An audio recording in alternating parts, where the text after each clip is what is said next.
Mirasee.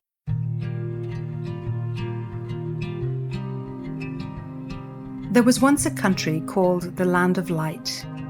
It was a bright and beautiful country, and it was ruled by a kind, generous, and benevolent king. The people there lived well. They wanted for nothing. The only thing was that the Land of Light was bordered by the Land of Darkness. No one dared to visit the Land of Darkness. They were afraid, as they could not see anything over the border. They were afraid of what might live in the Land of Darkness, and they were afraid that if they went to visit the Land of Darkness, they would never be able to find their way home. Now the king knew that it was not healthy for a whole country to live in fear, so he asked everyone, his advisors and all the people, if anyone could come up with an idea of how to go and visit the Land of Darkness, but to be able to find their way home. After a long time, a young boy had an idea. He went to the king and he said, "If we take a newborn foal into the Land of Darkness, it will be able to lead us home, for everyone knows that a foal can always find its mother." The king thought that it was a splendid idea, and the plans were made. He himself would lead an expedition into the Land of Darkness. He knew that he had to show an example so that people would no longer be fearful. The big day arrived. A large group of people came to the border between the Land of Light and the Land of Darkness. They brought the mare and her foal. The king led the way. Everyone anxiously saw them off, fear in their hearts that they would never be seen again.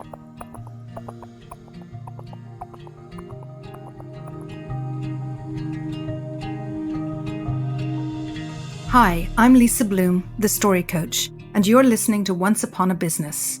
In each episode, we explore a story, a fairy tale, folk tale, or traditional story, so that we can discover the amazing lessons relevant for business and for entrepreneurs.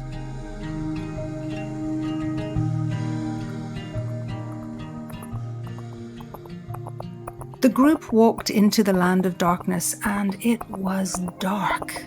It was so dark you could not see your hand in front of your face, and they held on to each other for fear that they would lose each other.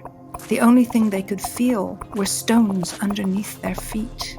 They walked for hours or maybe days. It was hard to tell, but they saw nothing and could only feel the stones underfoot and the soles of their shoes wearing thin. They were just about to give up and turn back when they heard a loud voice. It said, "Pick up the stones." Now some people immediately did what they were told and bent down to pick up as many stones as they could and put them into their pockets. And others did not pick up the stones. They were afraid, because such is the way of people. And they continued to walk, one in front of the other, holding on, seeing nothing, only feeling the stones under their feet. Sometime later, and no one could tell how long, they heard the voice again. This time it said, "Do not pick up the stones."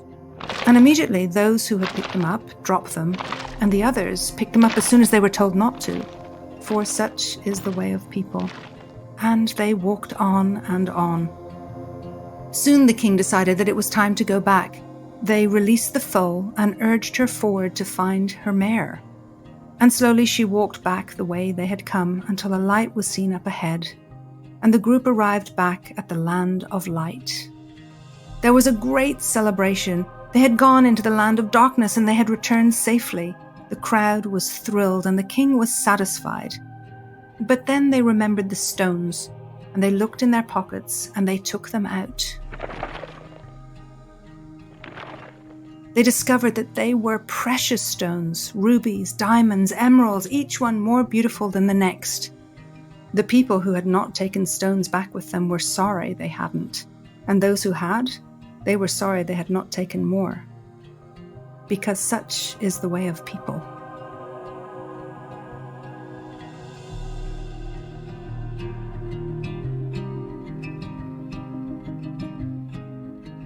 So this is a story I heard once from another storyteller at a workshop many, many years ago.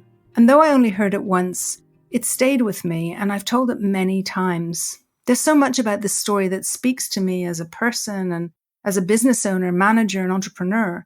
I love the premise, such is the way of people. And it's also a little confusing. Like, what is the lesson of this story? Well, that might unfold as we discuss it more. Let's start with the king. Wouldn't we all love to have a boss, a manager, a political leader, or even just a friend like that? He has humility, integrity, and he's brave. He follows his instinct, understanding that it's not healthy to live in fear. And he listens to everyone's suggestion, no matter who they are. So he can hear even what the young boy says and take this idea rather than only listening to his senior advisors or cronies. And he leads the expedition, leading by example. That seems almost novel right now. It's not easy to find leaders who really embody and exemplify what they believe. As a manager or leader, these are characteristics and choices we can all aspire to. So they set off into the land of darkness, and all they see is blackness, and all they feel are the stones under their feet. This could almost be a metaphor for the early entrepreneurial journey, where we drudge along trying to find a path and understand where we are, not seeing very much at all. But then there's the voice, commanding us to take action. Some do, some don't.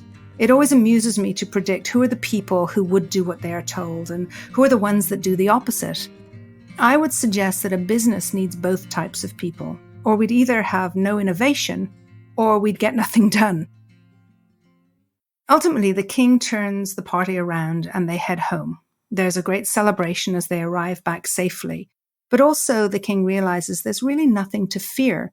Just because we can't see or we don't know what's in front of us, we don't have to be afraid.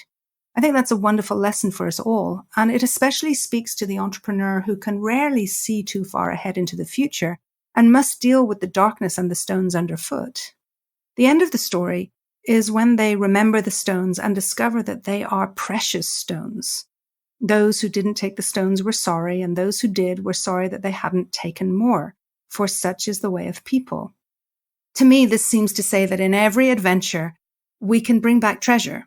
We just have to dare to reach out, to try new things, to do the extraordinary, and sometimes not to listen to the rules or the advice of others. But also that even when we bring treasure, the human response is often that it's not enough.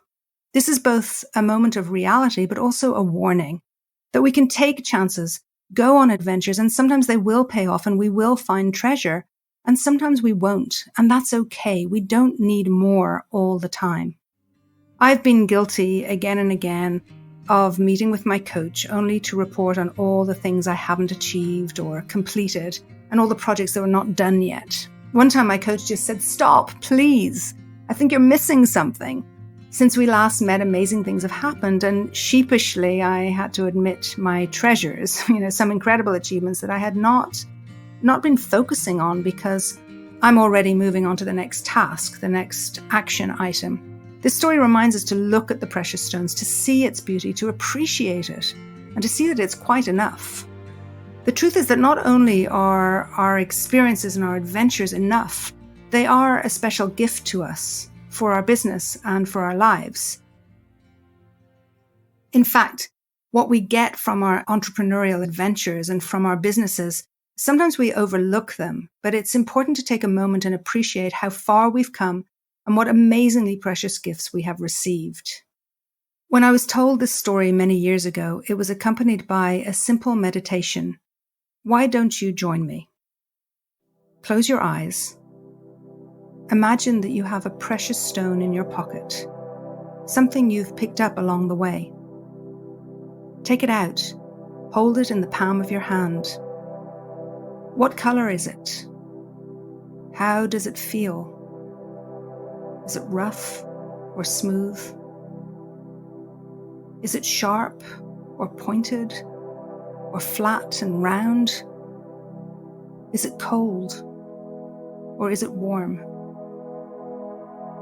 Now, as you feel this precious stone in your hand, understand where it needs to go in your body. Where does it go? Where do you need it to be?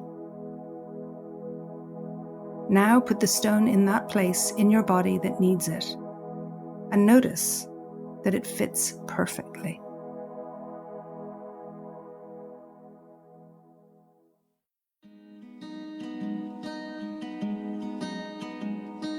I'm Lisa Bloom, and you've been listening to Once Upon a Business. You can find out more about me at story-coach.com. That's story-coach.com.